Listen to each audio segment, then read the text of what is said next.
recording a video. Twitter has been around for a couple of years, but with the presidential election and the arrival of people like Shaq, LeVar Burton, Stephen Fry, it really has moved into the mainstream. So if you're new to Twitter or just a little lost by things like OH and RT, we're here to help. I'm Tom Merritt from CNET.com. I'll show you how to get started on Twitter.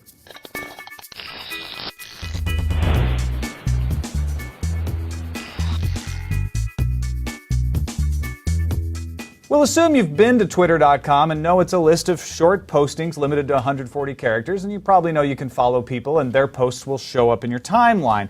But what's it good for? Well, at its most basic, it's good for keeping in touch. Twitter can be delivered in several ways: on the web, in a separate application, or by text message. Here's how to do the text thing. In Settings, tell Twitter what your phone number is and activate your number. From then on, when you send your text message to 40404, Twitter knows by your phone number it's you and posts the message to your account. You can also have other people's updates texted to you. Send on to get them from everyone you follow and off to stop them. You can shut off individuals and their Twitter profiles on the web.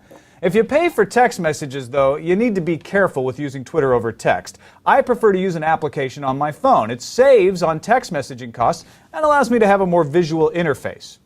Great. Now you have lots of posts. What the heck are these people writing? RT, at Ace2Tech, OH, blah, blah, blah. Let's start with the @ symbol. You know it well from email. It's common practice to refer to people by their Twitter names with the @ symbol in front. This makes their name into a link. So it's often used as a reply, such as, @Veronica, did you get the harpsichord I sent you? Or you can just refer to people with the @ sign, like, man, that Veronica sure can play the harpsichord.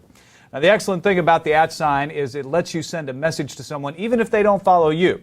Take someone outstandingly popular like Jason Howell. He can't possibly follow everyone who follows him. For one, he's too tall.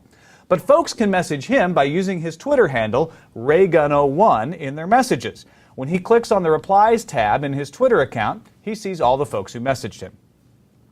Remember, your @ replies can potentially be seen by anyone.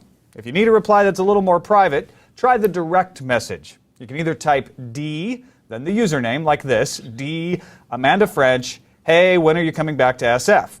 Or you can go into the direct message section of the site. Either way, the messages are not public. Do keep in mind you can only send a direct message to someone who follows you. Let's get into some shorthand. You may also run across some things like this.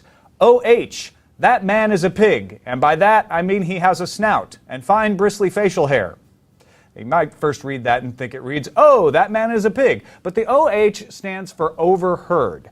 When you want to anonymously pass along something someone else said, say in a restaurant or even on a TV show, you type OH and then the overheard phrase in quotes.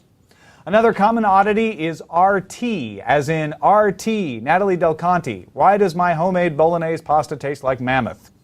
The RT stands for retweet. You're passing along to your friends something someone else said because you find it informative or funny or whatever.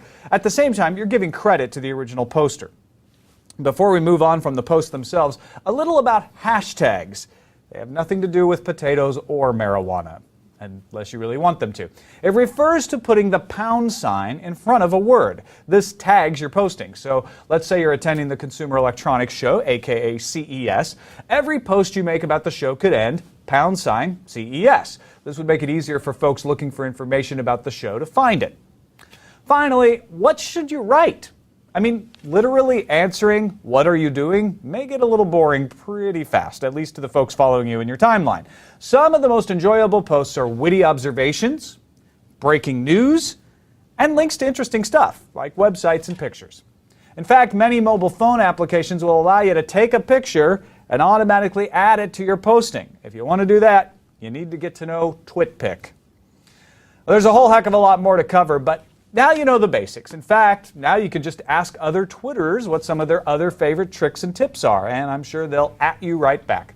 Have fun getting started with Twitter. I'm Tom Merritt, CNET.com.